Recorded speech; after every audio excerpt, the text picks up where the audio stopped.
Dobrý den, jmenuji se Jiří Baloun a pracuji v internetovém obchodu Moje pekárna. V následujícím videu vás seznámím s domácí pekárnou Unold 8695. Na vrchu krabice najdeme německý a český manuál. Návod je zpracován velmi dobře, včetně časové tabulky a podrobných pokynů. Pekárna je nerezová, na vrchní straně doplněna matným černým plastem.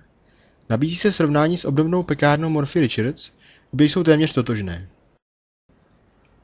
Unold má vlastní program, vrchní černý plast je matný, na boku u něj najdeme tlačítko na vypnutí a zapnutí.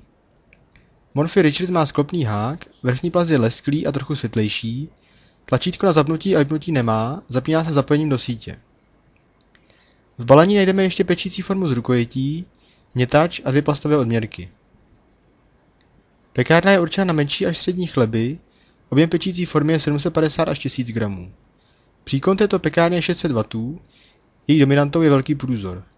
Ten však nebývá příliš vhodný, protože jim uniká teplo a vrchní kůrka je trochu světlejší. Doporučuji proto nastavit barvu kůrky na střední nebo tmavou. Na menší pekárnu má Unold velmi bohatých 13 programů, mezi nimi několik na přípravu chleba, další na přípravu těsta, pečení z kypřícího prášku, kynutého těsta nebo třeba přípravu marmelády. Zkušenější pekařky a pekaři, také lidé trpící bezlepkou dietou, ocení možnost nastavit si vlastní program. Displej a ovládání je v němčině. Obsluha pekárny je přesto velmi snadná, i když v němčině nejste moc kovaní. Pokud hledáte menší a spolehlivou pekárnu, je Unold 8695 dobrý výběr.